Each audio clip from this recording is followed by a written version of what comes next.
into that. But that takes us to a very interesting little situation that Dave Meltzer talked about.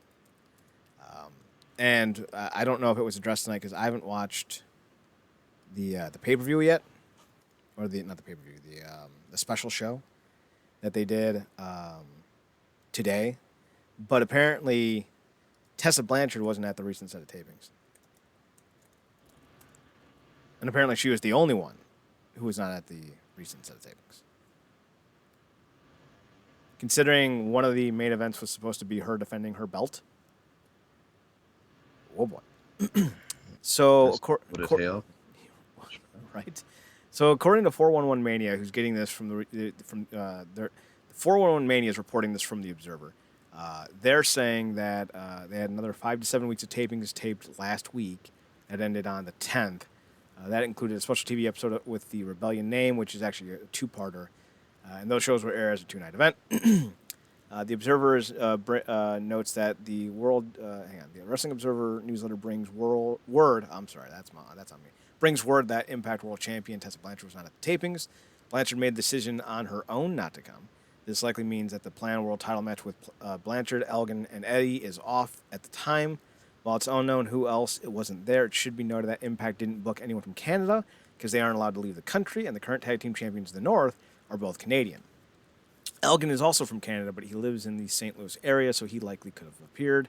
While Sami Callihan have said that he wouldn't wrestle until the pandemic is over, his match with Ken Shamrock is still listed for the show.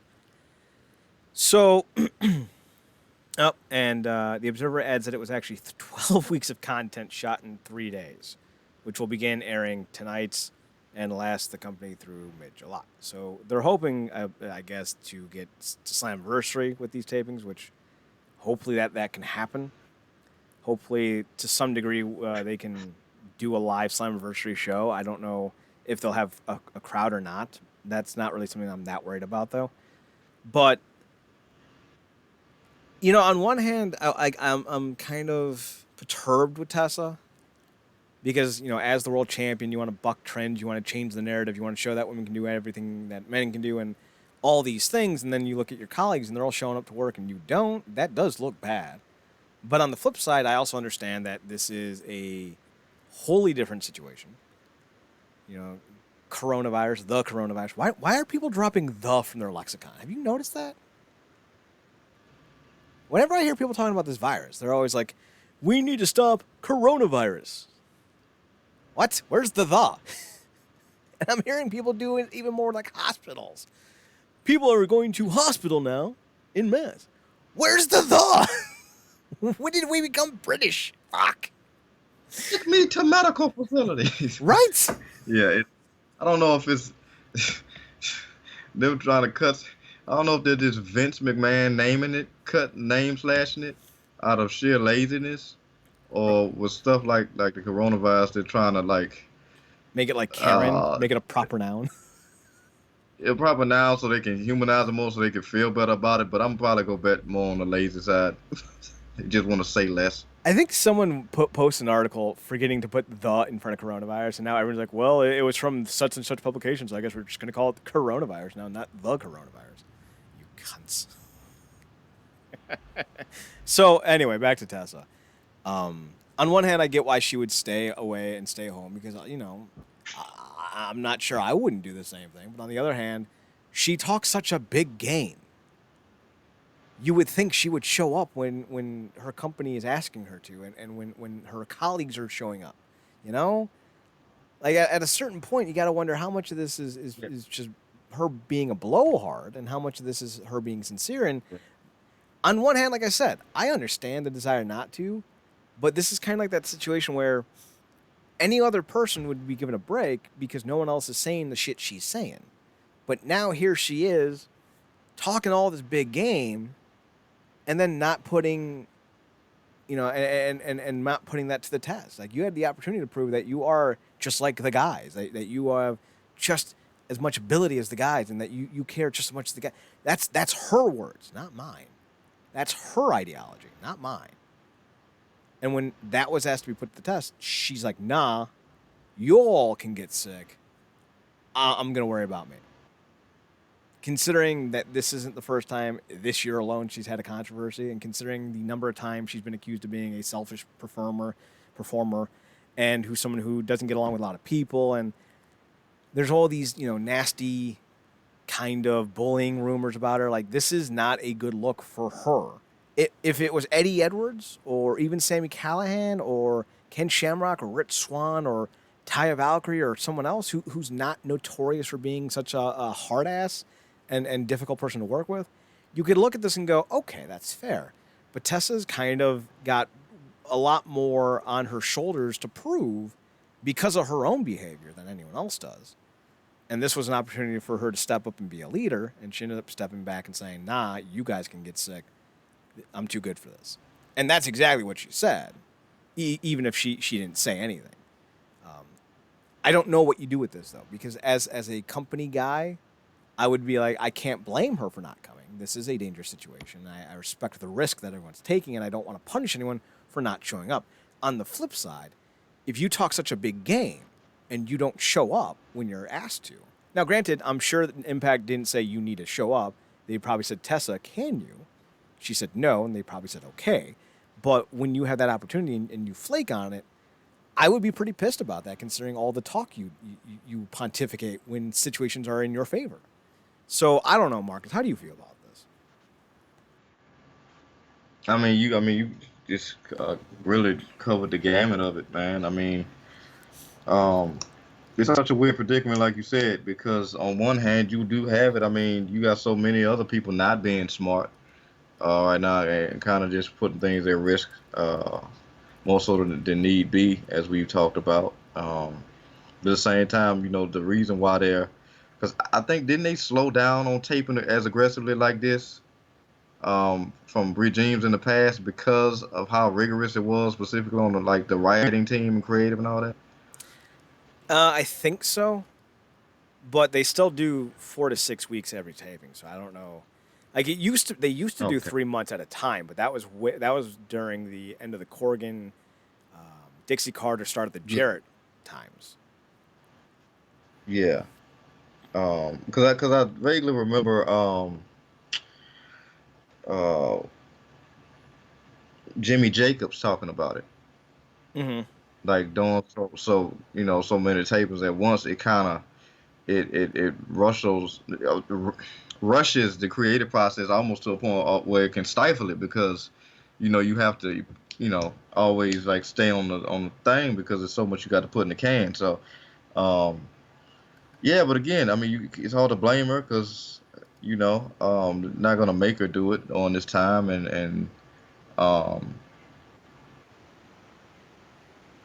get a company right now to be smart, but at the same time, you would think that they're also doing these tapings so they could get all this stuff in the can so they can send people home, and still be able to put out product. And it's a weird position, like you said, for her from several angles. One, first and foremost, she's the freaking the emblem at the front of the Phantom right now, Mm-hmm. and it's when they building these shows and building so much things, building to a pay-per-view, and you're the head kahuna, and when a lot of people on this show are vying for that strap and you're not there, it puts, from a creative standpoint, it puts them in the awkward position because now they have to write around it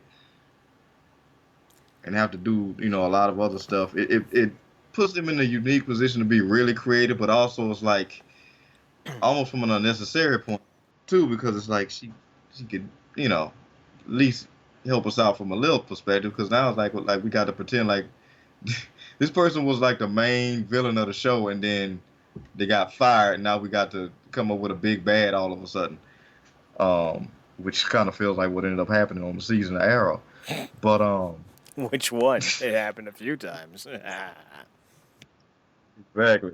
But with this, even more so for, like you said, a lot of this, the top of the year controversy, which again was another scenario in which it felt like she said plenty, even though she didn't say anything at all. Mm-hmm. Um, and with this, is like a lot of people right now tune out of the product. A lot of it, unfortunately, is because she's the champion, and it's poppycock to them. Um, Although I don't take anything Booker T has to say when it comes to this company at face value at all. But they're in his fave 5, sucker. In Africa, but In my home country of Africa. Someone you got Steiner not able to do math. They got Booker not knowing geography. God damn, TNA in 2007 or 2009 was fantastic. Oh my god. And that classic moment where he commentated his own action. That was great. Okay, so we have Kevin Nash doing financials in 2006 by showing the world that he was the greatest draw of all time, even bigger than Hulk Hogan. You got Steiner doing math in 07. You got fucking Steven Richards doing fucking healthcare with Abyss, and then you got Booker T trying to tell everyone where Africa is as a country. Those 3 years were peak hilarity in terms of like the hilarious moments of the company. Like they just had some of the funniest fucking moments going on. And you had Steiner. Oh, you also forgot Steiner. He was a concierge director telling Tomko to get my burgers. Get my burgers. Oh man. Even though that really was a specific golden era in that company just for the moments, man. But back to the Tessa-versy of it all, coined by you, of course. Yeah, she's working against her own grain in a lot of ways because she, like I said, she got the fact that a lot of people hold the company to really have no credibility right now, unfortunately, because she's champion, which to me is kind of founded, but I get it. Then like you said, it's like, okay, now what's the Tessa of it all? Like, well, now what's the deal? And it allows for the whole concept where she's basically been fighting against is like, well, if it was a dude, they'd show up. That whole deal. Because those people out there, unfortunately. Well, a lot of dudes did show up, though. That's the thing. Exactly. And that's the unfortunate thing. Like, I'm only going to that well because she went to that well. You know what I mean? Yeah. I don't blame anyone for sitting out on this. Yeah. I don't. But you can't sit here and say that you're going to work harder, be better, do better, and prove all the critics wrong, and then be the only one who doesn't show up because you're afraid. Everyone else is afraid. Everyone else showed up. And well, everyone else who could show up showed up. But, it's that thought process of you put yourself in this hole to live up to these expectations. It's like fucking, it'd be like LeBron James. Why did everyone dunk on LeBron James during Miami? Do you remember, Marcus? Do you remember that one thing he said in Miami that made everyone dunk on him and still dunk on him to this very day? Very famous line. I might be thinking about the wrong one, but was it the one where he's talking about how many championships they were going to win? Yup. Not 1, not 2, not 3, not 4, not 5, not 6, not 7. Well, he won 2, so you can't shake a stick at that. But if he said we're going to do our best to bring home another title and then won 2, we look at that as successful. He promised more than 7 titles to Miami. He gets dunked on every day for that, as he deserves to be. That was a dumbass thing to say. Tessa, on the other hand, promised that she was going to work harder, be better, and do better than every other guy on the roster because she thinks that she's as good, if not better, than every performer in the world. That's fine. I don't have a problem with her bravado. I have a problem with her then not living up to that expectations. Don't tell me you're going to give me fucking endless breadsticks and then cut me off at 6 baskets. You said, bitch, endless. I have an endless stomach. We're going to see who runs out first. Oh, that's a restaurant shirt. You said, bitch, endless. But yeah, man, it does put like I said, the creative in an awkward position because now you got to move. And I was digging. I know a lot of people hate the fact that she's even champion, but I was digging a lot of aspects of her reign because it got to the point where she obviously taught the fighting champion thing, and now it's getting to a point where she's welcoming the target, but it's making her paranoid as all hell. Like that whole thing that went down with Eddie Edwards. It was cool and that was a great match and everything, but I was digging the whole thing about she literally at this point would probably be side-eyeing Tommy Dreamer, who we know wouldn't be coming out the championship, but because of the position she's in and the people that are coming after, she'd probably be looking at him with a side eye. So he would if it was a Twinkie. Tommy would say the same thing. Hashtag Tommy Tits Dreamer, but No. Tommy Tits Dreamer. He does have tits, but yeah. I mean, it's just like look again. Me and you, we get it. We get it. I mean, we see what's going on in WWE, and how some of those talents may not be feeling it, and kind of just showing up anyway. Because for a lot of those talents, this is a prime opportunity for them to get probably some of the most consistent TV time that they've ever had. Mm-hmm. Unfortunately, and ironically enough, it's in front of no crowd. But with this, I mean, it's very awkward when you are the champion. When you are the main champion, it puts a lot of things in disarray. You said how many weeks of tapings? 8 weeks? 12. 12 weeks of tapings? Dave Meltzer's saying 12 weeks of tapings. Well, that's pushing. I mean, obviously, it'll be cool to push. If Jordan showed up, that'll get more, eyes and stuff around that division. Obviously, the North is killing it, and Ace Austin is all over the place. But you kind of need that spear and that figurehead. And but I'm guessing they're gonna kind of put it around more stuff dealing with Callahan and OV. It's other places for them to go. Like I said, they've been really good about making everything from top to bottom feel like it matters. But when you got your main champion is a no-show, oh man! I mean, though a recent highlight of the show has been Madison Rayne shitting on Josh. That's been hilarious. I want to say something about that. One, Madison Rayne has been fantastic as an announcer. I love her. I honestly think they should make her the permanent play-by-play because she's fantastic. But I'm playing that TWR or TW, whatever it's called, that pro wrestling simulator game. I finally figured out what I was doing wrong to why I couldn't always select AEW or WWE. So I figured that shit out. But now I'm playing as Impact, and I got almost the perfect roster. And I got Madison doing commentary work, and she's doing very well. But she keeps fucking up backstage. So I had to keep suspending her and finding her. I'm like, God damn it, Madison, stop. So now I have like some residual resentment towards the real Madison Rayne because the in-game Madison Rayne is kind of a cunt. So real Madison Rayne, I'm sorry. Fake Madison Rayne, I'm about to fire your ass. She said, "Hey, remember that time you tried out and failed to win that reality show and you never wrestled again?" Oh, I'm like, stab him to death. So this is the hardest I've ever rooted for that character. It's because she's sitting on her husband. But to be fair, yeah, man. Josh Matthews has a pinfall victory over AJ Styles.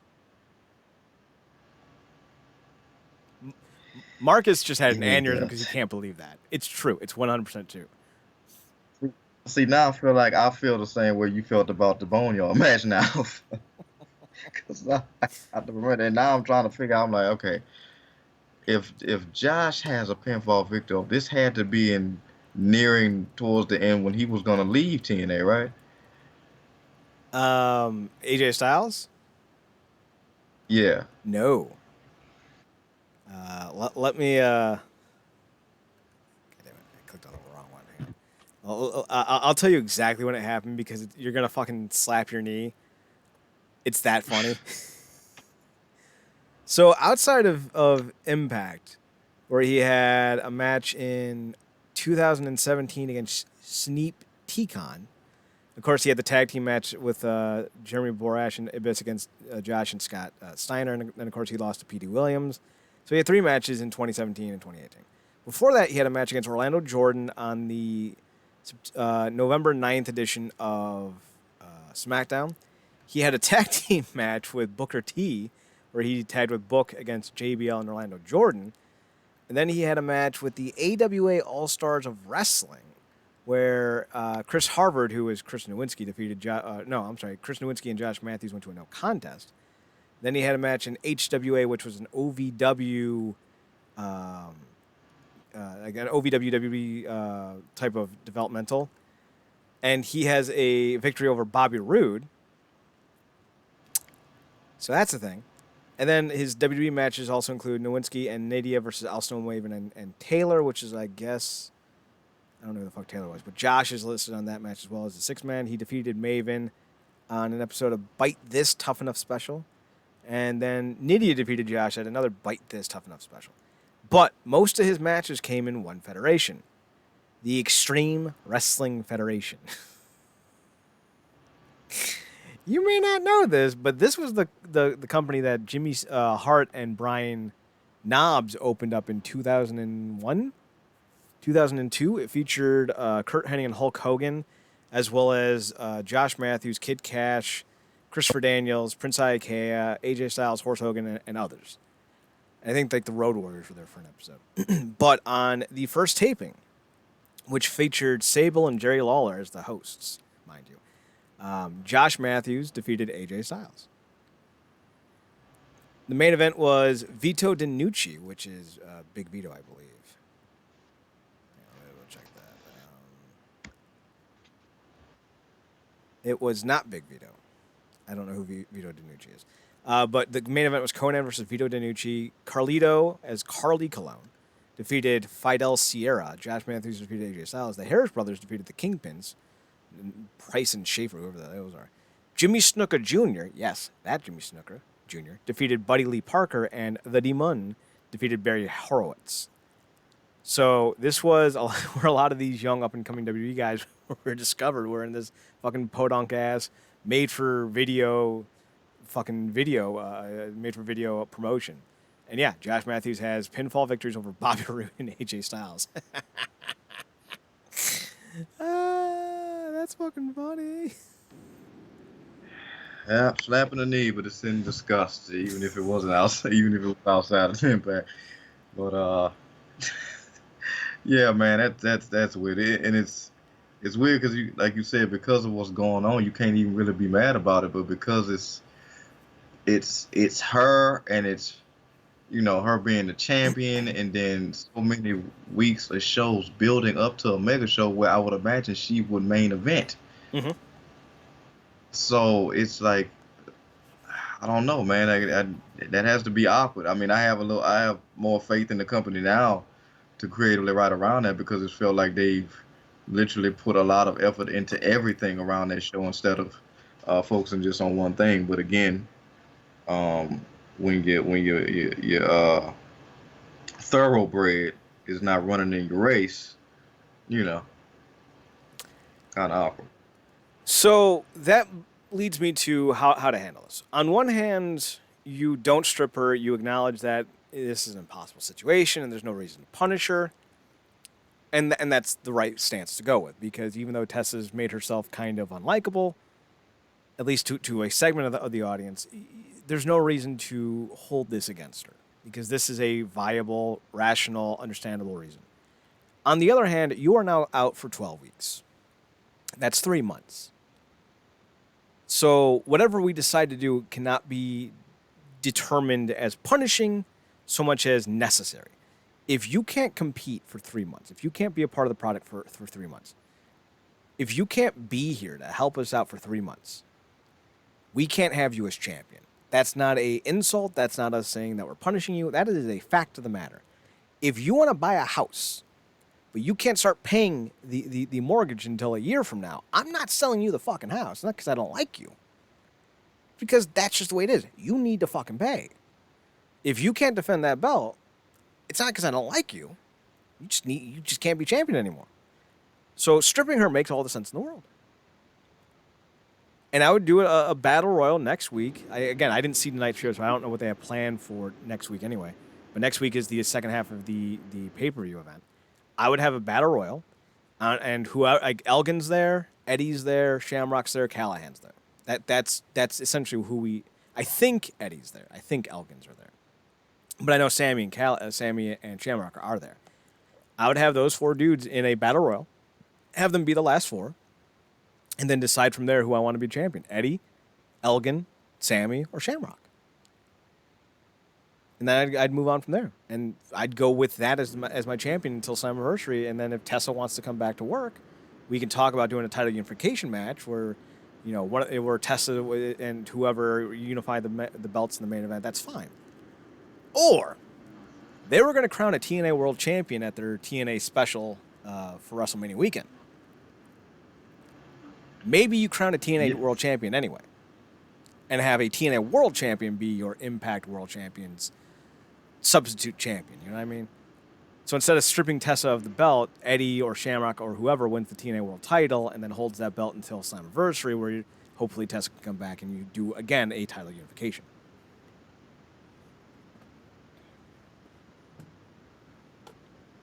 Any of those ideas strike you? Yeah, I mean, I like the idea of stripping her out of necessity and not out of punishment. Because again, it's an impossible situation. Obviously, you would hope that maybe there's some way she can meet him halfway, but if she doesn't want to, obviously that's her prerogative.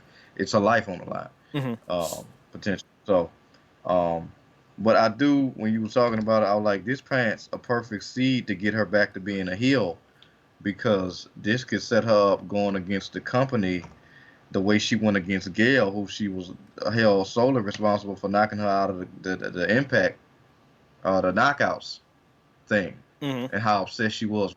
Imagine her coming back and just running roughshod where she's attacking everybody with some type of weapon or something, because obviously she's not going to just be, jumping all these dudes, like talking about it. So like, imagine her just coming back snapping and holding the company responsible for basically, cutting her off at the knees. Like, I was trying to prove a point and all you did was serve me up on a platter to my critics. And now my reign is going to be remembered for, look what happened when they made a woman champ.